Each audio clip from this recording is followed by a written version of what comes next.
ਕਿਸੇ ਵੀ ਤਰੀਕੇ ਦਾ ਕੰਮ ਕਾਲ ਟਰਨੀ ਜੇਟਰ ਕਿ ਨਾ 4159090503 Amarjit Singh Fresno, Gurbachan Singh Nagra Sacramento, Pritpal Singh Sidhu Fresno, Tara Singh Sagar Fremont, Harinder Bhin San Jose, Manjit Singh Fremont, ਸਾਰਿਆਂ ਦਾ ਧੰਨਵਾਦ। ਜੇਕਰ ਤੁਸੀਂ ਜਾਂ ਕੋਈ ਹੋਰ ਕਾਰੋਬਾਰ ਵੀ ਇਸ ਪ੍ਰੋਗਰਾਮ ਨੂੰ ਸਪਾਂਸਰ ਕਰਨਾ ਚਾਹੁੰਦੇ ਹੋ, ਸੰਪਰਕ ਕਰ ਸਕਦੇ ਹੋ 408 722 7698 ਦੇ ਉੱਤੇ। ਅੱਜ ਦੀਆਂ ਖਬਰਾਂ ਵੱਲ ਆਈਏ ਤੇ FBI ਨੇ ਇੱਕ ਯੂਟਾ ਦੇ ਵਿੱਚ ਬੰਦੇ ਨੂੰ ਸ਼ੂਟ ਕਰਕੇ ਜਿਹੜਾ ਆ ਮਾਰ ਦਿੱਤਾ ਹੈਗਾ, ਕਿਉਂਕਿ ਉਸਨੇ ਪ੍ਰੈਜ਼ੀਡੈਂਟ ਬਾਈਡਨ ਤੇ ਐਲਵਿਨ ਬ੍ਰੈਗ ਜੋ ਆ ਉਹਨਾਂ ਦੇ ਅਗੇਂਸਟ ਜੋ ਆ ਸਟੇਟਮੈਂਟ ਦਿੱਤੀ ਸੀਗੀ। ਉਸਨੇ ਇਹ ਕਿਹਾ ਸੀ, ਥ੍ਰੈਟ ਦਿੱਤੀ ਸੀ ਵੀ ਮੈਂ ਪ੍ਰੈਜ਼ੀਡੈਂਟ ਜੋ ਬਾਈਡਨ ਨੂੰ ਤੇ ਨਿਊਯਾਰਕ ਦੇ ਪ੍ਰੋਸੀਕਿਊਟਰ ਐਲਵਿਨ ਬ੍ਰੈਗ ਨੂੰ ਮਾਰ ਦੂੰਗਾ, ਕਿਉਂਕਿ ਉਸ ਟਾਈਮ ਦੇ ਉੱਤੇ ਜਿਸ ਟਾਈਮ ਉਹਦੇ ਘਰ ਵਾਰੰਟ ਜੋ ਦੇਣ ਗਏ ਜੋ ਵੀ ਆਫੀਸ਼ੀਅਲ ਜੋ ਉਹਦਾ ਪ੍ਰੋਬੋ ਹੋਮ ਹੈਗਾ, ਇਨਵੈਸਟੀਗੇਸ਼ਨ ਦੇ ਵਿੱਚ ਇਹ ਕਿਹਾ ਵੀ ਕਿਸੇ ਤਰ੍ਹਾਂ ਦੀ ਵੀ ਜਿਹੜੀ ਥ੍ਰੈਟ ਆ ਕਿਸੇ ਪੋਲੀਟੀਸ਼ੀਅਨ ਦੇ ਅਗੇਂਸਟ, ਪਬਲਿਕ ਫਿਗਰ ਦੇ ਅਗੇਂਸਟ, ਉਹ ਜਿਹੜੀ ਆ ਉਸ ਨੂੰ ਬੜਾ ਸੀਰੀਅਸਲੀ ਲਿਆ ਜਾਂਦਾ ਹੈਗਾ। ਤੇ ਇਹ ਸੋਮਵਾਰ ਨੂੰ ਵਾਪਰਿਆ। ਸੋਮਵਾਰ ਨੂੰ ਇਹ ਰੋਬਰਟਸਨ ਕਰਕੇ ਬੰਦੇ ਦਾ ਨਾਮ ਦੱਸਿਆ ਹੈਗਾ, ਤੇ ਕਹਿੰਦੇ ਵੀ ਰੋਬਰਟਸਨ ਨੇ ਥ੍ਰੈਟ ਕੀਤੀ ਸੀ ਬ੍ਰੈਗ ਨੂੰ ਤੇ ਉਸਨੂੰ ਇਹ ਕਿਹਾ ਸੀ ਵੀ ਜਿਹੜਾ ਇੱਕ ਤਰ੍ਹਾਂ ਦੇ ਨਾਲ ਪੋਲੀਟੀਕਲ ਹੈਕ ਹੈਗਾ ਜੋ ਜਾਰਜ ਸੋਰਸ ਦੇ ਨਾਲ ਜੁੜਿਆ ਹੋਇਆ ਹੈਗਾ, ਤੇ ਨਾਲ ਦੀ ਨਾਲ ਉਹ ਮੈਂ ਵੀ ਪਲਾਟ ਵੀ ਕਰ ਰਿਹਾ ਵੀ ਕਿਸ ਤਰ੍ਹਾਂ ਉਸ ਨੂੰ ਤੇ ਪ੍ਰੈਜ਼ੀਡੈਂਟ ਨੂੰ ਅਸੈਸੀਨੇਟ ਕਰ ਸਕਾਂ। ਸੋ ਇਸ ਸੰਬੰਧ ਦੇ ਵਿੱਚ ਜੋ ਆ ਉਸ ਦੀ ਜਿਹੜੀ ਆ ਮੌਤ ਹੋ ਗਈ ਜਦੋਂ ਉੱਥੇ FBI ਨੇ ਉਸ ਦੇ ਘਰ ਨੂੰ ਰੇਡ ਕੀਤਾ। ਜੀ, ਅਗਲੀ ਜਿਹੜੀ ਗੱਲ ਕਰਦੇ ਜਾਈਏ ਸੈਂਟਰ ਡਾਇਨ ਫਾਈਨਸਟਾਈਨ, ਜਿਹਦੇ ਬਾਰੇ ਆਪਾਂ ਸਵੇਰੇ ਦੱਸਿਆ ਸੀਗਾ ਵੀ ਉਹ ਸਵੇਰੇ ਡਿੱਗ ਪਏ ਸੀਗੇ, ਉਸ ਤੋਂ ਬਾਅਦ ਦੇ ਵਿੱਚ ਹਸਪਤਾਲ 'ਚ ਦਾਖਲ ਕਰਾਉਣਾ ਪਿਆ। ਹੁਣ ਉਹਨਾਂ ਦੇ ਆਫਿਸ ਵਾਲੇ ਇਹ ਜਾਣਕਾਰੀ ਦੇ ਰਹੇ ਨੇ ਵੀ ਇੱਕ ਮਾਈਨਰ ਫਾਲ ਸੀ, ਛੋਟੀ ਜੀ ਕਹਿ ਲਓ ਵੀ ਥੋੜਾ ਜਿਹੜਾ ਡਿੱਗੇ ਸੀਗੇ ਤੇ ਥੋੜੇ ਚਿਰ ਲਈ ਹਸਪਤਾਲ ਜਾਣ ਤੋਂ ਬਾਅਦ 'ਚ ਉਹਨਾਂ ਨੂੰ ਵਾਪਸ ਲੈ ਆਂਦਾ ਸੀ। ਕਹਿੰਦੇ ਉਹਨਾਂ ਦੇ ਸਾਰੇ ਸਕੈਨ ਵਗੈਰਾ ਜਿਹੜੇ ਕਲੀਅਰ ਸੀਗੇ ਤੇ ਘਰ ਜਿਹੜੇ ਉਹ ਆ ਗਏ ਸੀ। ਪਿਛਲੇ 3 ਮਹੀਨਿਆਂ ਤੋਂ ਉਹ ਘਰੇ ਹੀ ਨੇ, ਹਸਪਤਾਲ ਦੇ ਵਿੱਚ ਵੀ ਉਹ ਦਾਖਲ ਰਹੇ। ਹੋਰ ਜਿਹੜੀ ਸ਼ਿੰਗਲਸ ਤੇ ਹੋਰ ਜਿਹੜੀਆਂ ਆ ਮੈਡੀਕਲ ਪ੍ਰੋਬਲਮਸ ਆ ਉਸ ਦੇ ਚੱਲਦਿਆਂ। ਸੋ ਇਹ ਜ਼ਰੂਰ ਆ ਵੀ ਇਸ ਦੇ ਕਰਕੇ ਇੱਕ ਵਾਰੀ ਫੇਰ ਚਰਚਾ ਜਿਹੜੀ ਆ ਉਹ ਛਿੜ ਗਈ ਸੀਗੀ ਬਜ਼ੁਰਗ ਸੈਨੇਟਰਸ ਜਾਂ ਲਾਅ ਮੇਕਰਸ ਆ ਉਸ ਨੂੰ ਲੈ ਕੇ। ਸੋ ਇਹੀ ਲੇਟੈਸਟ ਅਪਡੇਟ ਇਹੀ ਦੱਸਿਆ ਜਾ ਰਿਹਾ ਸੀ, ਬਰੀਫਲੀ ਹਸਪੀਟਲਾਈਜ਼ ਹੋਣਾ ਪਿਆ ਸੀ। ਸਵੇਰੇ ਆਪਾਂ ਖਬਰ ਸਾਂਝੀ ਕੀਤੀ ਸੀ ਪਈ ਹਵਾਈ ਦੇ ਮਾਊ ਜਿਹੜਾ ਆਈਲੈਂਡ ਆ ਉੱਥੇ ਅੱਗ ਲੱਗੀ ਹੋਈ ਆ। ਇੱਕ ਨਹੀਂ, ਇੱਕ ਤੋਂ ਵੱਧ ਅੱਗਾਂ ਲੱਗੀਆਂ। ਉਹਦੇ ਨਾਲ ਹੁਣ ਤੱਕ 6 ਲੋਕਾਂ ਦੀ ਮੌਤ ਹੋ ਚੁੱਕੀ ਹੈਗੀ ਆ। ਇੱਕ ਹਿਸਟੋਰਿਕ ਟਾਊਨ ਪੂਰੀ ਤਰ੍ਹਾਂ ਸੜ ਕੇ ਸਵਾਹ ਹੋ ਗਿਆ। ਲੋਕਾਂ ਨੇ ਓਸ਼ਨ ਦੇ ਵਿੱਚ ਛਾਲਾਂ ਮਾਰ ਦਿੱਤੀਆਂ, ਜਿੱਥੋਂ ਜੋ ਫਿਰ ਫਾਇਰ ਡਿਪਾਰਟਮੈਂਟ ਆ ਉਹਨਾਂ ਨੇ ਇਹਨਾਂ ਲੋਕਾਂ ਨੂੰ ਬਚਾਇਆ। ਐਕਟਿੰਗ ਗਵਰਨਰ ਸਿਲਵੀਆ ਲੂਇਕ ਉਹਨਾਂ ਨੇ ਕਿਹਾ ਵੀ ਸਾਡੀਆਂ ਕਈ ਪੂਰੀ ਦੀਆਂ ਪੂਰੀ ਕਮਿਊਨਿਟੀਜ਼ ਵਾਈਪ ਆਊਟ ਹੋ ਗਈਆਂ ਹੈਗੀਆਂ। ਨਾਲ ਦੀ ਨਾਲ ਉਹਨਾਂ ਨੇ ਬੇਨਤੀ ਕੀਤੀ ਆ ਵੀ ਜਿਹੜੇ ਵੀ ਟਰੈਵਲਰਸ ਆ ਉਹ ਉੱਥੇ ਹਵਾਈ ਦੇ ਵਿੱਚ ਟਰੈਵਲ ਨਾ ਕਰਨ। ਇਹ ਸੇਫ ਪਲੇਸ ਨਹੀਂ ਹੈ ਇਸ ਟਾਈਮ ਦੇ ਉੱਤੇ ਟਰੈਵਲ ਕਰਨਾ। ਜੋ ਲਹਿਣਾ ਕਰਕੇ ਇੱਕ ਕੋਸਟਲ ਟਾਊਨ ਆ ਉਹ ਲਗਭਗ ਸਾਰਾ ਜਿਹੜਾ ਆ ਸੜ ਕੇ ਸਵਾਹ ਹੋ ਗਿਆ। ਬੜਾ ਹਿਸਟੋਰਿਕ ਟਾਊਨ ਸੀ। 1700 ਡੇਟ ਨੂੰ ਬੈਕ ਇਹ ਟਾਊਨ ਜਾਂਦਾ ਸੀ national register of historic place ਦੇ ਮੁਤਾਬਕ। ਜੀ, ਜਿਹੜੇ ਲੋਕ ਉੱਥੋਂ ਬਚ ਕੇ ਨਿਕਲੇ ਨੇ, ਇੱਕ ਕੈਲੀਫੋਰਨੀਆ ਦਾ ਕਪਲ ਬੜੀ ਮੁਸ਼ਕਲ ਦੇ ਨਾਲ ਬਚ ਕੇ ਜਿਹੜਾ ਮਾਊਈ ਵਾਈਲਡ ਫਾਇਰ ਚੋਂ ਆਇਆ, ਉਸਨੇ ਕਿਹਾ ਵੀ ਐਪੋਕਲਿਪਟਿਕ ਜਿੱਦਾਂ ਦੁਨੀਆ ਦਾ ਅੰਤ ਹੋਣ ਵਾਲਾ ਹੁੰਦਾ ਆ ਉੱਦਾਂ ਦੀ ਅੱਗ ਉੱਥੇ ਲੱਗੀ ਪਈ ਸੀਗੀ। ਸੋ ਪਿਛਲੇ ਉਹ ਕਹਿੰਦੇ ਵੀ ਚੌਥਾ ਦਿਨ ਸੀਗਾ ਉਹਨਾਂ ਦੀ ਵੈਕੇਸ਼ਨ ਦਾ ਜਦ ਇਹ ਵਾਈਲਡ ਫਾਇਰਸ ਆ ਪੂਰੀ ਤਰ੍ਹਾਂ ਉੱਥੋਂ ਦੇ ਵੱਖ-ਵੱਖ ਟਾਪੂਆਂ ਦੇ ਉੱਤੇ ਐਕਸਪਲੋਡ ਕਰ ਗਈ ਸੀਗੀ। ਕਹਿੰਦੇ ਵੀ ਉਹ ਨਿਕਲਣ ਦੀ ਉਹਨਾਂ ਨੇ ਕੋਸ਼ਿਸ਼ ਜਿਹੜੀ ਉਹ ਕੀਤੀ, ਪਰ ਧੂੰਆਂ ਇਹ ਵਗੈਰਾ ਜਿਹੜਾ ਆ ਉਹ ਸਾਰਾ ਕੁਛ ਉੱਥੇ ਚੱਲ ਰਿਹਾ ਸੀ। ਸੋ ਹੁਣ ਤੱਕ 6 ਮੌਤਾਂ ਦੀ ਪੁਸ਼ਟੀ ਜਿਹੜੀ ਹੋ ਚੁੱਕੀ ਆ ਤੇ ਇਹ ਦੱਸਿਆ ਜਾ ਰਿਹਾ ਵੀ ਮੇ ਵੀ ਇਹ ਆંકੜਾ ਅੱਗੇ ਹੋਰ ਵੱਧ ਜਾਵੇ। 2100 ਤੋਂ ਵੱਧ ਲੋਕ ਹੁਣ ਤੱਕ 5 ਵੱਖ-ਵੱਖ ਜਿਹੜੇ ਸ਼ੈਲਟਰਸ ਇੱਥੇ ਬਣਾਏ ਗਏ ਆ ਉਸ ਵਿੱਚ ਰਹਿ ਰਹੇ ਆ। ਬਹੁਤੇ ਜਿਹੜੇ ਹੋਟਲਸ ਤੇ ਘਰ ਆ ਉਹ ਇਸ ਟਾਈਮ ਬਿਜਲੀ ਤੋਂ ਬਗੈਰ ਵੀ ਆ। ਜਿੱਦਾਂ ਆਪਾਂ ਪੈਰਾਡਾਈਸ ਦੀਆਂ ਤਸਵੀਰਾਂ ਦੇਖਦੇ ਸੀਗੇ, ਮਾਊ ਦੇ ਜਿਹੜੇ ਵੱਖ-ਵੱਖ ਵਾਟਰ ਫਰੰਟਸ ਆ ਚਾਹੇ ਘਰ ਨੇ, ਉੱਥੋਂ ਵੀ ਇਦਾਂ ਹੀ ਤਬਾਹੀ ਦਾ ਮੰਜ਼ਰ ਨਜ਼ਰ ਆ ਰਿਹਾ ਹੈ। ਅਗਲੀ ਖਬਰ ਵੱਲ ਚਲੀਏ, ਸਦਰਨ ਕੈਲੀਫੋਰਨੀਆ ਤੋਂ ਆ ਰਹੀ ਹੈ, ਜਿੱਥੇ ਕਿ ਇੱਕ ਬਹੁਤ ਹਾਈ ਐਂਡ ਸਟੋਰ ਜੋ ਆ ਗਲੈਂਡਨ ਏਰੀਏ ਦੇ ਵਿੱਚ ਆਈ ਸੇਂਟ ਲੋਰੈਂਟ, ਉੱਥੋਂ ਕਹਿੰਦੇ ਸਮੈਸ਼ ਐਂਡ ਗ੍ਰੈਬ ਹੋਇਆ। 3 ਲੱਖ ਤੋਂ ਵੱਧ ਦਾ ਜਿਹੜਾ ਸਮਾਨ ਆ ਉਹ ਚੋਰੀ ਕੀਤਾ ਗਿਆ ਹੈਗਾ। ਕਹਿੰਦੇ ਚੋਰਾਂ ਦਾ ਇੱਕ ਮੌਬ ਇਕੱਠਾ ਹੋ ਕੇ ਇਸ ਸਟੋਰ ਦੇ ਵਿੱਚ ਚਲ ਗਿਆ। ਇਹ ਲਗਜ਼ਰੀ ਕਲੋਥਿੰਗ ਸਟੋਰ ਆ, ਇੱਥੇ ਕੱਪੜੇ ਹੁੰਦੇ ਲਗਜ਼ਰੀ, ਗਲੈਂਡਨ ਕੈਲੀਫੋਰਨੀਆ ਦੇ ਏਰੀਏ ਦੇ ਵਿੱਚ। ਤੇ ਆਪਣੇ ਜਿਹੜੇ ਆ ਬੈਗ ਬਾਂਹ ਭਰ ਕੇ ਜਿਹੜੇ ਆ ਉਹ ਉੱਥੋਂ ਭੱਜ ਗਏ ਤੇ hundreds of thousands of dollar, ਜਿਹੜੇ ਟੋਟਲ 3 ਲੱਖ ਡਾਲਰ ਦੇ ਕਰੀਬ ਜੋ ਇਹ ਕਲੇਮ ਬਣਦਾ ਹੈਗਾ, ਉਹ ਲੈ ਕੇ ਭੱਜ ਗਏ। ਬਾਈ ਸਟੈਂਡਰਡ ਜੋ ਸੀ ਉਹ ਬਾਹਰ ਖੜੇ ਮੂਵੀਆਂ ਬਣਾਉਂਦੇ ਰਹੇ ਫੋਨ ਦੇ ਉੱਤੇ, ਕਿਸੇ ਨੇ ਵੀ ਉਹਨਾਂ ਨੂੰ ਜਿਹੜੀ ਆ ਰੋਕਣ ਦੀ ਕੋਸ਼ਿਸ਼ ਨਹੀਂ ਕੀਤੀ। ਕਹਿੰਦੇ ਸਾਰਾ ਐਕਸ਼ਨ 1 ਮਿੰਟ ਦੇ ਵਿੱਚ ਜੋ ਆ ਇਹਨਾਂ ਚੋਰਾਂ ਨੇ ਕਰ ਦਿੱਤਾ। ਸੋ ਇਹ ਕੋਈ ਪਹਿਲਾ ਸਟੋਰ ਨਹੀਂ ਤੇ ਨਾ ਹੀ ਕੋਈ ਅਖੀਰਲਾ ਆ। ਜੋ ਹਾਲਾਤ ਇੱਥੇ ਬਣੇ ਪਏ ਆ, ਸ਼ਾਇਦ ਇਦਾਂ ਦੀਆਂ ਚੀਜ਼ਾਂ ਹੋਰ ਵੱਧਦੀਆਂ ਜਾਣ। ਅਗਲੀ ਗੱਲ ਕਰਦੇ ਜਾਈਏ, ਰੀਡਲੀ ਦੀ ਉਹ ਇਲੀਗਲ ਲੈਬ ਜਿੱਥੇ ਕਈ ਤਰ੍ਹਾਂ ਦੇ ਵਾਇਰਸ ਵਗੈਰਾ ਫੜੇ ਗਏ ਸੀ, ਗੈਰਕਾਨੂੰਨੀ ਢੰਗ ਦੇ ਨਾਲ ਚੱਲ ਰਹੀ ਸੀ, ਕਈ ਪੈਥੋਜਨਸ ਉਹ ਲੱਭੇ ਸੀ। ਨਵੀਆਂ ਜਿਹੜੀਆਂ ਡਿਟੇਲਸ ਇਸ ਦੇ ਵਿੱਚ ਇਹ ਸਾਹਮਣੇ ਆਈਆਂ ਆ, Fresno County department of public health, ਉਹਨਾਂ ਨੇ ਜਿਹੜੀ ਇਸ ਦੀ ਡੀਟੇਲਡ ਟਾਈਮਲਾਈਨ ਨਾਲ ਇਨਵੈਸਟੀਗੇਸ਼ਨ ਦੀ ਉਸ ਨੂੰ ਸ਼ੇਅਰ ਕੀਤਾ ਹੈਗਾ ਆ। Board of supervisors the meeting ਦੇ ਦੌਰਾਨ ਇਹ ਐਕਸਪਲੇਨ ਉਹਨਾਂ ਨੇ ਕੀਤਾ ਵੀ ਉਹਨਾਂ ਦੇ ਹੱਥ ਵੱਜੇ ਸੀਗੇ। ਕਈ ਲੋਕਾਂ ਨੇ ਜਿਹੜੇ ਲੋਕਲ ਅਧਿਕਾਰੀ ਆ ਉਹਨਾਂ ਨੂੰ ਸਵਾਲ ਚੱਕ ਰਹੇ ਆ ਵੀ ਇਨਫੋਰਮੇਸ਼ਨ ਇਹਨਾਂ ਨੇ ਇਸ ਇਲੀਗਲ ਲੈਬ ਬਾਰੇ ਪਹਿਲਾਂ ਜਿਹੜੀ ਆ ਉਹ ਕਿਉਂ ਨਹੀਂ ਦੱਸੀ ਸੀ। ਕਹਿੰਦੇ ਵੀ ਜਿੱਦਾਂ ਅਸੀਂ ਕਮਿਊਨੀਕੇਟ ਕਰ ਰਹੇ ਸੀ ਸੂਬੇ ਦੀ ਤੇ ਕੌਮੀ ਪੱਧਰ ਦੀਆਂ ਜਿਹੜੀਆਂ ਏਜੰਸੀਆਂ ਆ ਉਹਨਾਂ ਦੇ ਨਾਲ, ਤੇ ਉਹ ਮੇਕ ਕਲੀਅਰ ਕਰ ਰਹੇ ਸੀਗੇ ਵੀ ਇਸ ਦੇ ਉੱਤੇ ਅਸੀਂ ਬੋਲ ਨਹੀਂ ਸਕਦੇ, ਇਹ ਸਾਡਾ ਪ੍ਰੋਟੋਕਾਲ ਆ। ਜਿਹੜੇ ਪ੍ਰੋਟੋਕਾਲ ਦੇ ਤਹਿਤ ਕਹਿੰਦੇ ਅਸੀਂ ਕੰਮ ਕਰਦੇ ਰਹੇ ਹਾਂ ਕਿਉਂਕਿ ਇਨਵੈਸਟੀਗੇਸ਼ਨ ਚੱਲ ਰਹੀ ਸੀਗੀ। ਸੋ ਇਹ ਫ੍ਰੈਜ਼ਨੋ ਕਾਉਂਟੀ ਦੇ ਡਿਪਾਰਟਮੈਂਟ ਆਫ ਪਬਲਿਕ ਹੈਲਥ ਨੇ ਦੱਸਿਆ ਆ। ਸੋ ਕਹਿੰਦੇ ਵੀ ਈਮੇਲਸ ਇਹ ਹੁਣ ਰੌਸ਼ਨੀ ਪਾ ਰਹੀਆਂ ਆ ਵੀ ਡਿਪਾਰਟਮੈਂਟ ਆਫ ਪਬਲਿਕ ਹੈਲਥ ਨੂੰ ਪਤਾ ਸੀ, ਉਹਨਾਂ ਨੇ ਫ੍ਰੈਜ਼ਨੋ ਕਾਉਂਟੀ ਦੇ ਅਧਿਕਾਰੀਆਂ ਨੂੰ ਦੱਸਿਆ ਸੀਗਾ ਵੀ ਇਸ ਦੇ ਉੱਤੇ ਚੁੱਪ ਜਿਹੜਾ ਆ ਉਹ ਰਿਹਾ ਜਾਵੇ। ਸੋ ਇਹ ਇਵੈਂਚੁਅਲੀ FBI ਤੇ ਹੋਰ ਕਈ ਕੌਮੀ ਪੱਧਰ ਦੀਆਂ ਸੂਬੇ ਪੱਧਰ ਦੀਆਂ ਏਜੰਸੀਆਂ ਨੇ ਮਿਲ ਕੇ ਇਸ ਲੈਬ ਨੂੰ ਫੜ ਕੇ ਫਿਰ ਬੰਦ ਕੀਤਾ। ਜੀ, ਅਗਲੀ ਖਬਰ ਵੱਲ ਚਲੀਏ, ਉਹ ਓਕਲੈਂਡ ਤੋਂ ਆ ਰਹੀ ਆ। ਓਕਲੈਂਡ ਦੇ ਵਿੱਚ ਇੰਨੀ ਸਿਚੁਏਸ਼ਨ ਮਾੜੀ ਹੋ ਗਈ ਆ, ਆਪਾਂ ਪਿਛਲੇ ਦਿਨਾਂ ਤੋਂ ਤੁਹਾਨੂੰ ਸਟੋਰਾਂ ਦੀ ਗੱਲਬਾਤ ਤਾਂ ਕਰਦੇ ਸੀ, ਹੁਣ ਜੋ ਇੰਡੀਵਿਜੂਅਲ ਰੈਜ਼ੀਡੈਂਟਸ ਹੈਗੇ ਆ ਉਹਨਾਂ ਨੂੰ ਉਹ ਕ੍ਰਾਈਮ ਤੋਂ ਇੰਨੇ ਤੰਗ ਆ ਗਏ, ਕਹਿੰਦੇ ਵੀ ਅਸੀਂ ਓਕਲੈਂਡ ਤੋਂ ਭੱਜਣਾ ਸ਼ੁਰੂ ਕਰ ਦਿੱਤਾ ਹੈਗਾ ਆ।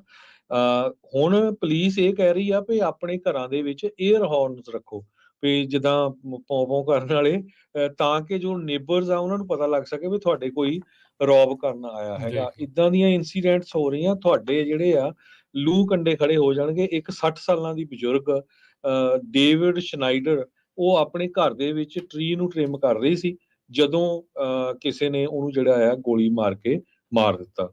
ਤੇ ਇਸ ਤੋਂ ਬਿਨਾਂ ਇੱਕ ਹੋਰ ਬੀਬੀ ਦੀ ਦੱਸਦੇ, ਕਹਿੰਦੇ ਵੀ ਉਹ ਬਿਲਕੁਲ ਪਾਰਕ ਲਾ ਕੇ ਘਰ ਦੇ ਅੰਦਰ ਗਈ, ਜਦੋਂ ਬਾਹਰ ਆਈ ਤੇ ਉਹਦੇ ਆਲਰੇਡੀ ਟਾਇਰ ਜਿਹੜੇ ਆ ਉਹ ਗੱਡੀ ਤੋਂ ਲਾਹ ਲਏ ਸੀ। ਤੇ ਜਦੋਂ ਹੀ ਉਸਨੇ ਆਵਾਜ਼ ਮਾਰੀ ਤੇ ਉਹ ਜਿਹੜੇ ਚੋਰ ਆ ਉਹ ਉੱਥੋਂ ਭੱਜ ਗਏ। ਤੇ ਇੱਦਾਂ ਇੱਕ ਹੋਰ ਬੀਬੀ ਦੱਸਦੀ ਆ, ਕਹਿੰਦੀ ਵੀ ਮੈਂ 2.5 ਸਾਲ ਪਹਿਲਾਂ ਇਸ ਏਰੀਏ 'ਚ ਮੂਵ ਹੋਈ ਸੀ ਤੇ ਮੈਂ ਹਰ ਕਿਸੇ ਨੂੰ ਐਡਵਾਈਸ ਦਿੰਦੀ ਆ ਵੀ ਇੱਥੇ ਕਦੇ ਵੀ ਮੂਵ ਨਾ ਹੋ। ਸਾਡੇ ਜਿਹੜੇ ਓਕਲੈਂਡ ਦੇ ਰੈਜ਼ੀਡੈਂਟਸ ਆ, ਉਹ ਇੱਕ ਤਰ੍ਹਾਂ ਨਾਲ ਕਹਿੰਦੇ ਵੀ ਉੱਥੋਂ ਨੱਠਣ ਦੀ they are fleeing California and the state. ਕਿੰਨਾ ਜ਼ਿਆਦਾ ਜਿਹੜਾ ਵਾਇਲੈਂਟ ਕ੍ਰਾਈਮ ਆ ਇਸ ਕਮਿਊਨਿਟੀ ਦੇ ਵਿੱਚ ਹੋ ਗਿਆ ਹੈਗਾ ਆ। ਇੱਕ ਲੈਟਰ ਪਿਛਲੇ ਜੁਲਾਈ ਦੇ ਵਿੱਚ NAACP Auckland branch president Cynthia Adams ਤੇ ਓਕਲੈਂਡ ਪੈਸਟਰ ਬਿਸ਼ਪ ਬੌਬ ਜੈਕਸਨ ਨੇ ਇਸ਼ੂ ਕੀਤਾ ਸੀ, ਤਾਂ ਕਿ ਜੋ ਇਹ ਐਕਸ਼ਨ ਲਿਆ ਜਾਵੇ। ਇੰਨਾ ਜ਼ਿਆਦਾ ਜਿਹੜਾ ਕ੍ਰਾਈਮ ਆ ਉਹ ਵਧੀਆ ਹੋਇਆ ਹੈਗਾ ਆ। ਅਫਰੀਕਨ ਅਮਰੀਕਨਸ ਬਹੁਤ ਜ਼ਿਆਦਾ ਹਿੱਟ ਹੋ ਰਹੇ ਆ ਇਸ ਕ੍ਰਾਈਮ ਦੇ ਵਿੱਚ, ਖਾਸ ਕਰਕੇ ਈਸਟ ਓਕਲੈਂਡ ਦੇ ਵਿੱਚ। ਕਹਿੰਦੇ ਵੀ ਟੋਟਲੀ ਜੋ ਓਕਲੈਂਡ ਸ਼ਹਿਰ ਦੀ ਲੀਡਰਸ਼ਿਪ ਆ ਉਹ ਫੇਲ ਹੋ ਚੁੱਕੀ ਹੈਗੀ ਆ, ਕਿਸੇ ਤਰ੍ਹਾਂ ਵੀ ਉਹ ਕ੍ਰਾਈਮ ਨੂੰ ਕੰਟਰੋਲ ਨਹੀਂ ਕਰ ਰਹੀ ਹੈਗੀ। ਅਲਾਮੀਡਾ ਕਾਉਂਟੀ ਡਿਸਟ੍ਰਿਕਟ ਅਟਾਰਨੀ ਦੇ ਆਫਿਸ ਨੇ ਕਿਹਾ ਵੀ ਜਿਹੜਾ NAACP ਆ, ਇਹ ਜੋ ਜਿਸ ਹਿਸਾਬ ਨਾਲ ਕਰੈਕਟਰਾਈਜ਼ ਕਰ ਰਹੇ ਆ, ਇਹ ਸਹੀ ਨਹੀਂ ਹੈਗਾ। ਅਸੀਂ ਕੋਸ਼ਿਸ਼ ਕਰ ਰਹੇ ਹਾਂ ਕ੍ਰਾਈਮ ਨੂੰ ਘਟਾਉਣ ਦੀ, ਪਰ ਤੁਸੀਂ ਦੇਖ ਹੀ ਰਹੇ ਆ ਵੀ ਕਿਹੜਾ ਉੱਥੇ ਕ੍ਰਾਈਮ ਘਟ ਰਿਹਾ ਹੈ। ਇੱਕ ਸਟੋਰ ਜਿਹੜਾ 2 ਦਿਨਾਂ 'ਚ 3-3 ਵਾਰੀ ਲੁੱਟ ਹੋ ਰਿਹਾ ਹੈਗਾ। ਜੀ ਕੈਲੀਫੋਰਨੀਆ ਦੇ ਲੋਕਾਂ ਦੀ ਕੈਲੀਫੋਰਨੀਆ ਛੱਡਣ ਦੀ ਗੱਲ ਤੋਂ ਨਵੇਂ ਜਿਹੜੇ ਆંકੜੇ ਆ ਉਹ ਆਪਾਂ ਸਾਂਝੇ ਕਰਦੇ ਜਾਈਏ। ਕਹਿੰਦੇ ਵੀ ਲੋਕਾਂ ਨੇ ਕੈਲੀਫੋਰਨੀਆ 'ਚ ਰਹਿਣ ਵਾਲਿਆਂ ਨੇ ਬਾਹਰਲੇ ਸੂਬਿਆਂ ਦੇ ਵਿੱਚ ਖਾਸ ਕਰਕੇ ਜਿੱਥੇ ਘਰ ਹੁਣ ਅਫੋਰਡੇਬਲ ਆ ਉਹਦੀ ਸਰਚ ਆ ਉਸ ਨੂੰ ਸਟੈਪ ਅਪ ਕਰ ਦਿੱਤਾ। ਇੱਕ ਨਵੀਂ ਸਟੱਡੀ ਆ ਉਸਨੇ ਇਹ ਜਾਣਕਾਰੀ ਦਿੱਤੀ ਆ। ਰੈਡਫਿਨ ਦੇ ਜਿਹੜੇ ਯੂਜ਼ਰਸ ਦੇ ਵਿੱਚ 25% ਤੋਂ ਵੱਧ ਇਜ਼ਾਫਾ ਹੋਇਆ ਹੈ ਅਪ੍ਰੈਲ ਤੋਂ ਜੂਨ ਮਹੀਨੇ ਦੇ ਵਿੱਚ, ਜਿਨ੍ਹਾਂ ਨੇ ਕੈਲੀਫੋਰਨੀਆ ਦੇ ਵਿੱਚ ਰਹਿੰਦੇ ਹੋਏ ਹੋਰ ਸੂਬਿਆਂ 'ਚ ਜਿਨ੍ਹਾਂ 'ਚ ਵੇਗਸ, ਫੀਨਿਕਸ, ਟੈਂਪਾ, ਔਰਲੈਂਡੋ ਇੱਦਾਂ ਦੇ ਸ਼ਹਿਰਾਂ ਦੇ ਵਿੱਚ ਵੱਖ ਸੂਬਿਆਂ ਦੇ ਵਿੱਚ ਘਰਾਂ ਨੂੰ ਲੱਭਣਾ ਸ਼ੁਰੂ ਕੀਤਾ ਆ। ਜੇ ਦੇਖਿਆ ਜਾਵੇ, ਤੁਲਨਾ ਕੀਤੀ ਜਾਵੇ, ਵੇਗਸ ਦੇ ਵਿੱਚ ਘਰ ਕਹਿੰਦੇ ਐਲਏ ਦੇ ਘਰ ਦੇ ਨਾਲੋਂ ਅੱਧੀ ਕੀਮਤ ਦੇ ਵਿੱਚ ਆ ਜਾਂਦਾ, ਚਾਹੇ ਐਲਏ ਲਾ ਲਓ, ਸੈਨ ਫਰਾਂਸਿਸਕੋ ਜਾਂ ਸਿਆਟਲ ਜਿਹੜੇ ਆ ਉਸ ਨੂੰ ਲਾ ਲਓ। ਇਸੇ ਤਰੀਕੇ ਦੇ ਨਾਲ ਕਹਿੰਦੇ ਵੇਗਸ ਤੋਂ ਬਾਅਦ ਫੀਨਿਕਸ ਤੇ ਟੈਂਪਾ ਵੀ ਇੱਕ ਕਾਫੀ ਪਪੂਲਰ ਡੈਸਟੀਨੇਸ਼ਨਸ ਆ ਉਹ ਬਣਦੀਆਂ ਜਾ ਰਹੀਆਂ ਆ। ਵੇਗਸ ਦੇ ਵਿੱਚ ਮੀਡੀਅਨ ਘਰ ਦੀ ਪ੍ਰਾਈਸ 4,12,000 ਆ, ਜਦ ਕਿ ਐਲਏ ਦੇ ਵਿੱਚ ਇਹ ਪੌਣੇ 9,75,000 ਡਾਲਰ ਦੇ ਉੱਤੇ ਆ। ਸੈਨ ਫਰਾਂਸਿਸਕੋ ਦੇ ਵਿੱਚ 1.4 ਮਿਲੀਅਨ ਇਹੀ ਘਰ ਦੀ ਜਿਹੜੀ ਹੈ ਐਵਰੇਜ ਕੀਮਤ ਦੇਖੀ ਜਾ ਰਹੀ ਆ। ਸੋ ਇਹ ਜਿਹੜਾ ਟ੍ਰੈਂਡ ਆ ਇਹੀ ਦਿਖਾ ਰਿਹਾ ਆ ਵੀ ਇਕੱਲਾ ਕੈਲੀਫੋਰਨੀਆ ਹੀ ਨਹੀਂ ਬਲਕਿ ਹੋਰ ਵੀ ਕਈ ਸੂਬਿਆਂ ਦੇ ਵਿੱਚੋਂ ਜਿਹੜੇ ਲੋਕ ਆ ਉਹ ਬਾਹਰ ਵੱਲ ਨੂੰ ਐਕਸੋਡਸ ਵੱਲ ਨੂੰ ਕਰਦੇ ਆ ਰਹੇ ਨੇ। ਜੀ ਅਗਲੀ ਖਬਰ ਵੱਲ ਚਲੀਏ ਤੇ ਮੈਰਿਜਵਿਲ ਤੋਂ ਆ ਰਹੀ ਆ, ਕਿਉਂਕਿ ਆਪਾਂ ਹਰ ਇੱਕ ਜਿਹੜਾ ਇੰਡੀਵਿਜੂਅਲ ਆ, ਆਮ ਬੰਦਾ ਆ, ਉਹ ਤੋਂ ਸੋਚਦੇ ਆ ਵੀ ਬੰਦਾ ਸਹੀ ਹੋਵੇ, ਕੋਈ ਗਲਤੀ ਨਾ ਕਰੇ। ਪਰ ਕਈ ਵਾਰੀ ਇੱਦਾਂ ਹੁੰਦਾ ਵੀ ਜਿਹੜੇ ਤੁਹਾਡੇ ਇਲੈਕਟਡ ਆਫੀਸ਼ੀਅਲਸ ਆ ਉਹ ਵੀ ਕਈ ਵਾਰੀ ਵੱਡੀ ਗਲਤੀ ਕਰ ਲੈਂਦੇ ਹੈਗੇ ਆ। ਯੂਬਾ ਸਿਟੀ ਦੇ ਲਾਗੇ ਮੈਰਿਜਵਿਲ ਟਾਊਨ ਆ। ਮੈਰਿਜਵਿਲ ਦਾ ਸਾਬਕਾ ਮੇਅਰ ਤੇ ਮੌਜੂਦਾ Marysville joint unified school district board ਦਾ ਮੈਂਬਰ ਫਰੈਂਕ ਕਰਾਫੋਰਡ, ਉਹਨੂੰ ਅਗਸਤ 4 ਨੂੰ ਅਰੈਸਟ ਕਰ ਲਿਆ ਗਿਆ ਅੰਡਰ DUI। ਸ਼ਰਾਬ ਪੀ ਕੇ ਉਹ ਜੋ ਗੱਡੀ ਚਲਾ ਰਿਹਾ ਸੀ, ਜਦੋਂ ਮੈਰਿਜਵਿਲ ਦੀ ਪੁਲਿਸ ਡਿਪਾਰਟਮੈਂਟ ਨੇ ਉਸ ਨੂੰ ਰੋਕਿਆ ਤੇ ਉਸ ਨੇ ਪੁਲਿਸ ਵਾਲਿਆਂ ਨੂੰ ਜਿਹੜੀਆਂ ਆ ਗਾਲਾਂ ਕੱਢਣੀਆਂ ਸ਼ੁਰੂ ਕਰ ਦਿੱਤੀਆਂ। ਅਪੀਲ ਡੈਮੋਕ੍ਰੇਟ ਨਿਊਜ਼ਪੇਪਰ ਆ, ਉਹਨਾਂ ਨੇ ਇਹ ਸਾਰੇ ਜਿਹੜੇ ਆ ਪੁਲਿਸ ਤੋਂ ਪਤਾ ਕੀਤਾ ਤੇ ਜੋ ਰਿਕਾਰਡਿੰਗ ਹੋਈ ਸੀ ਉਹ ਸਾਰੀ ਉਹਨਾਂ ਨੇ ਸੁਣੀ। ਕਹਿੰਦੇ ਵੀ ਬਹੁਤ ਹੀ ਜਿਹੜੀਆਂ ਭੱਦੀਆਂ ਗਾਲਾਂ ਆ ਇਸ ਸਾਬਕਾ ਗਾਲਾਂ ਵੀ ਮੇਅਰ ਕਦੀ ਨੇ ਚੰਗੀਆਂ ਹੁੰਦੀਆਂ। ਜੀ ਸਾਬਕਾ ਮੇਅਰ ਨੇ ਕੱਢੀਆਂ ਤੇ ਹੁਣ ਜਿਹੜੇ ਉਹ ਤੋਂ ਬਾਅਦ ਫਿਰ ਜਿਹੜਾ ਆ ਉਹਨੂੰ ਪੁਲਿਸ ਦੇ ਹੈੱਡਕੁਆਟਰ ਲਿਆ ਗਿਆ ਤੇ ਉਸ ਤੋਂ ਬਾਅਦ ਕਹਿੰਦੇ ਵੀ ਉਸ ਨੂੰ, ਕਿਉਂਕਿ ਥੋੜਾ ਬਜ਼ੁਰਗ ਆ, ਐਡਵੈਂਟਿਸਟ ਰਾਈਡ ਆਊਟ ਹਸਪੀਟਲ ਦੇ ਵਿੱਚ ਵੀ ਲਿਜਾਇਆ ਗਿਆ। ਉੱਥੇ ਉਹਦਾ ਬਲੱਡ ਡਰਾ ਵੀ ਕੀਤਾ ਗਿਆ ਤੇ ਤਾਂ ਕਿ ਚੈੱਕ ਕੀਤਾ ਜਾਵੇ ਵੀ ਵਾਕਿਆ ਵੀ ਕਿਸ ਟੱਲੀ ਆ। ਤਰ੍ਹਾਂ ਉਹਦੀ ਜਿਹੜਾ ਹੈਗੀ ਆ ਬਲੱਡ ਦੇ ਵਿੱਚ ਸ਼ਰਾਬ, ਤੇ ਫਿਰ ਯੂਬਾ ਕਾਉਂਟੀ ਜੇਲ੍ਹ ਦੇ ਵਿੱਚ ਪਹੁੰਚਾਇਆ ਗਿਆ। ਸੋ ਇਹ ਉਦੋਂ ਵਾਪਰਿਆ ਦੇਖੋ ਅਗਸਤ 4 ਨੂੰ। ਹਾਲਾਂਕਿ ਅਗਸਤ 3 ਨੂੰ ਅਨਾਉਂਸਮੈਂਟ ਕੀਤੀ ਆ ਵੀ ਮੈਂ ਯੂਬਾ ਕਾਉਂਟੀ ਦੇ ਸੁਪਰਵਾਈਜ਼ਰ ਦੀ ਸੀਟ ਲੜਨ ਜਾ ਰਿਹਾ ਹੈਗਾ। ਉਦੋਂ ਵੀ ਜੀ ਪਿਆ ਰਹੂਗਾ ਪੀ ਕੇ ਤੇ ਫਿਰ ਉਹ ਕਰਾ ਲਓ ਏਦਾਂ ਤੋਂ ਕੰਮ। ਯੂਨੀਵਰਸਿਟੀ ਆਫ ਕੈਲੀਫੋਰਨੀਆ ਨੇ ਆંકੜੇ ਜਿਹੜੇ ਉਹ ਪੇਸ਼ ਕੀਤੇ। ਕਹਿੰਦੇ ਵੀ 2023 ਦੇ ਵਿੱਚ ਫਾਲ 2023 ਦੇ ਲਈ ਰਿਕਾਰਡ ਨੰਬਰ ਜਿਹੜੇ ਆ ਉਹ ਲੋਕਾਂ ਨੇ, ਨਿਆਣਿਆਂ ਨੇ ਜਿਹੜੇ ਦਾਖਲੇ ਲਏ ਹੈਗੇ ਆ। ਇਹ ਆંકੜਾ ਯੂਸੀ ਨੇ ਐਡਮਿਟ ਕੀਤਾ ਹੈ। 88,285 ਕੈਲੀਫੋਰਨੀਅਨ ਜਿਹੜੇ ਫਸਟ ਈਅਰ ਐਪਲੀਕੈਂਟ ਸੀਗੇ, ਇਹ ਪਿਛਲੇ ਸਾਲ ਦੇ ਮੁਕਾਬਲੇ 3.5% ਇਸ ਦੇ ਵਿੱਚ ਵਾਧਾ ਦੇਖਿਆ ਗਿਆ ਹੈਗਾ ਆ। ਐਡਮਿਸ਼ਨ ਰੇਟਸ ਕਹਿੰਦੇ ਸਿਸਟਮ ਵਾਈਡ ਪੂਰੇ ਪਾਸੇ ਵਧੇ ਹੈਗੇ ਆ ਤੇ ਹੁਣ ਨੀਅਰਲੀ ਕਹਿੰਦੇ ਵੀ ਸਾਰੇ ਕੈਂਪਸਸ ਦੇ ਵਿੱਚ ਇਸ ਟਾਈਮ ਨੰਬਰ ਜਿਹੜੇ ਆ, ਸੀਟਾਂ ਜਿਹੜੀਆਂ ਉਹ ਭਰਦੀਆਂ ਸ਼ੁਰੂ ਹੋ ਚੁੱਕੀਆਂ ਆ। ਸੋ ਕੱਲੇ ਸੈਂਟਾ ਕਰੂਜ਼ ਯੂਸੀ ਜਿਹੜੇ ਸੈਂਟਾ ਕਰੂਜ਼ ਆ ਉਹਨਾਂ ਨੇ ਸਭ ਤੋਂ ਵੱਧ 10,000 ਤੋਂ ਵੱਧ ਜਿਹੜੇ ਫਸਟ ਈਅਰ ਸਟੂਡੈਂਟਸ ਆ ਉਹਨਾਂ ਨੂੰ ਦਾਖਲਾ ਦਿੱਤਾ ਆ। ਪਿਛਲੀ ਵਾਰ ਦੇ ਮੁਕਾਬਲੇ ਕਹਿੰਦੇ 44% ਇਸ ਦੇ ਵਿੱਚ ਇਜ਼ਾਫਾ ਹੋਇਆ ਹੈਗਾ ਆ। ਸੋ ਓਵਰਆਲ ਕਈ ਜਿਹੜੇ ਕੈਂਪਸਸ ਦੇ ਵਿੱਚ ਉੱਦਾਂ ਨੰਬਰ ਘਟ ਰਿਹਾ, ਪਰ ਅਜਿਹੇ ਜਿਹੜੇ ਕੁਝ ਕੈਂਪਸਸ ਦੇ ਕਰਕੇ ਓਵਰਆਲ ਨੰਬਰ ਜਿਹੜਾ ਆ ਉਹ ਵੱਧ ਚੁੱਕਾ ਆ। ਯੂਸੀ ਸੈਨ ਡਿਏਗੋ ਦੇ ਵਿੱਚ ਕਹਿੰਦੇ ਸਭ ਤੋਂ ਵੱਧ ਟਰਾਂਸਫਰ ਐਪਲੀਕੈਂਟਸ ਆਏ ਪਿਛਲੇ ਸਾਲ ਦੇ ਮੁਕਾਬਲੇ 11% ਇਸ 'ਚ ਵਾਧਾ ਹੋਇਆ। 11,200 ਜਿਹੜੇ ਟਰਾਂਸਫਰ ਐਪਲੀਕੈਂਟਸ ਦੇਖੇ ਗਏ ਆ। ਦੋ ਇੱਥੇ ਪਬਲਿਕ ਯੂਨੀਵਰਸਿਟੀ ਸਿਸਟਮਸ ਚੱਲਦੇ ਆ, ਇੱਕ ਯੂਸੀ ਆ ਤੇ ਇੱਕ CSU ਆ। ਯੂਸੀ ਵਾਲੀਆਂ ਥੋੜੀਆਂ ਮਹਿੰਗੀਆਂ ਹੁੰਦੀਆਂ ਆ CSU ਦੇ ਮੁਕਾਬਲੇ, ਪਰ ਫਿਰ ਵੀ ਇਹਨਾਂ ਦਾ ਨਾਮ ਜਿਹੜੇ ਯੂਨੀਵਰਸਿਟੀਜ਼ ਦੇ ਹਿਸਾਬ ਦੇ ਵਿੱਚ ਕਾਫੀ ਉੱਤੇ ਦੇਖਿਆ ਗਿਆ ਹੈ ਰੈਂਕਿੰਗਸ ਦੇ ਵਿੱਚ। ਸੋ ਹੁਣ ਯੂਨੀਵਰਸਿਟੀ ਆਫ ਕੈਲੀਫੋਰਨੀਆ ਦੇ ਵਿੱਚ ਚੰਗੀ ਗੱਲ ਆ ਵੀ ਨਿਆਣੇ ਮੁੜ ਪੜ੍ਹਾਈ ਵੱਲ ਨੂੰ, ਮੁੜ ਕੈਂਪਸਿਸ ਦੇ ਵਿੱਚ ਦਿਖਣਗੇ। ਜੋ ਪੈਂਡੈਮਿਕ ਤੋਂ ਬਾਅਦ ਦੇ ਵਿੱਚ ਆંકੜੇ ਘਟੇ ਸੀ, ਉਹ ਮੁੜ ਦੁਬਾਰਾ ਉੱਤੇ ਵੱਲ ਨੂੰ ਵਧਣੇ ਸ਼ੁਰੂ ਹੋਏ ਨੇ। ਸਟਾਕ ਮਾਰਕੀਟ ਦੇ ਵਿੱਚ ਲਗਾਤਾਰ ਅੱਜ ਦੂਜੇ ਦਿਨ ਕਾਫੀ ਵੱਡਾ ਝਟਕਾ ਲੱਗਾ ਹੈ। ਜੀ ਬਿਲਕੁਲ, ਆਪਾਂ ਸਵੇਰੇ ਵੀ ਜ਼ਿਕਰ ਕਰ ਰਹੇ ਸੀਗੇ ਮੂਡੀ ਦੀ ਜਿਸ ਤਰੀਕੇ ਦੇ ਨਾਲ ਓਪੀਨੀਅਨ ਆਇਆ ਹੈ, ਰੇਟਿੰਗਸ ਘਟੀਆਂ ਆ ਅਮਰੀਕਾ ਦੇ ਬੈਂਕਾਂ ਦੀਆਂ, ਚਾਈਨਾ ਦਾ ਮੰਦਾ ਹਾਲ ਹੋ ਰਿਹਾ, ਜਰਮਨੀ ਦੇ ਵਿੱਚ ਰਿਸੈਸ਼ਨ ਇੱਕ ਵਾਰੀ ਫਿਰ ਦਸਤਕ ਦੇ ਰਿਹਾ ਆ। ਇਹ ਸਾਰੀਆਂ ਚੀਜ਼ਾਂ ਦੇ ਚੱਲਦਿਆਂ ਡਾਓ ਜੋਨ ਅੱਜ 191 ਪੁਆਇੰਟ ਘਟ ਕੇ 35,123 ਤੇ ਬੰਦ ਹੋਇਆ। S&P ਦੇ ਵਿੱਚ 32 ਪੁਆਇੰਟ ਘਟੇ ਤੇ 4467 ਤੇ ਬੰਦ ਹੋਇਆ। ਨੈਸਡੈਕ 162 ਪੁਆਇੰਟ ਘਟ ਕੇ 13,722 ਤੇ ਬੰਦ ਹੋਇਆ। ਸੋਨੇ ਦਾ ਭਾਅ $1949 ਪ੍ਰਤੀ ਆਉਂਸ। ਕੱਚੇ ਤੇਲ ਦੀ ਕੀਮਤ $84 ਪ੍ਰਤੀ ਬੈਰਲ। 10 year yield 4.01%। ਬਿਟਕੋਇਨ 29,611। ਅਥੀਰੀਅਮ $1855 ਦੇ ਬਰਾਬਰ ਚੱਲ ਰਿਹਾ ਹੈ। ਤੇ ਕਰੰਸੀ ਦੀ ਗੱਲ ਕਰਦੇ ਜਾਈਏ, $1 ਦੇ ਬਰਾਬਰ ਇੰਡੀਆ ਦੇ $82.84 ਰਹੇ ਆ। $1 ਦੇ ਬਰਾਬਰ ਪਾਕਿਸਤਾਨ ਦੇ $287.47 ਤੇ $1 ਦੇ ਬਰਾਬਰ ਕੈਨੇਡਾ ਦੇ $1.34। ਤੇ ਜਾਂਦੇ ਜਾਂਦੇ ਇੱਕ ਵਾਰੀ ਫੇਰ ਦੱਸਦੇ ਜਾਈਏ, ਪੰਜਾਬੀ ਰੇਡੀਓ USA ਦੇ ਉੱਤੇ ਪ੍ਰੋਗਰਾਮਿੰਗ ਦੀ ਚੇਂਜਸ ਹੋਣ ਜਾ ਰਹੀ ਆ। ਕਾਫੀ ਵਧੀਆ ਪ੍ਰੋਗਰਾਮ ਆਪਾਂ ਐਡ ਕਰਨ ਜਾ ਰਹੇ ਆ ਤੇ ਇਸੇ ਤਰ੍ਹਾਂ ਸੁਣਦੇ ਰਹੋ। ਬਹੁਤ ਛੇਤੀ ਆਪਾਂ ਅਨਾਉਂਸ ਕਰਾਂਗੇ। ਵੱਧ ਤੋਂ ਵੱਧ ਆਪਣੇ ਪੰਜਾਬੀ ਭੈਣਾਂ ਭਰਾਵਾਂ ਨੂੰ ਜੋੜੋ ਪ੍ਰੋਗਰਾਮਸ ਦੇ ਨਾਲ।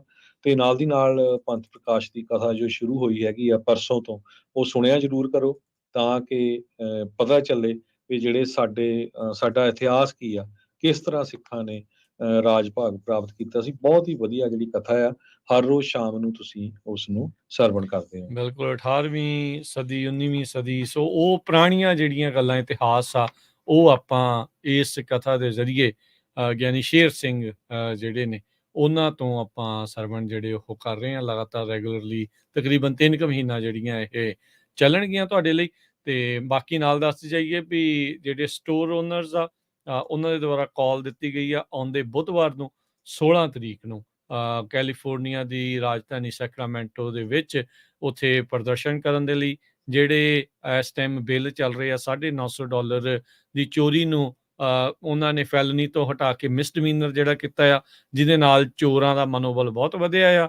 ਤੇ 553 ਜਿਹੜਾ ਸੈਨੇਟ ਬਿੱਲ ਆ ਉਸ ਨੂੰ ਉਲਟ ਜਿਹੜਾ ਆ ਉਹਨਾਂ ਨੇ ਪ੍ਰਦਰਸ਼ਨ ਜਿਹੜਾ ਉਹ ਕਰਨਾ ਆ। ਸੋ 16 ਤਰੀਕ ਨੂੰ ਉਹਨਾਂ ਨੇ 11 ਤੋਂ 1 ਵਜੇ ਦੇ ਵਿੱਚ ਉਹ ਸਮਾਂ ਜਿਹੜਾ ਉਹ ਰੱਖਿਆ ਆ। ਸੋ ਉੱਥੇ ਵੀ ਹੁਮ ਹੁਮਾ ਕੇ ਸਾਰੇ ਪਹੁੰਚਣ ਦੀ ਕਿਰਪਾਲਤਾ ਕਰਿਓ ਜੀ।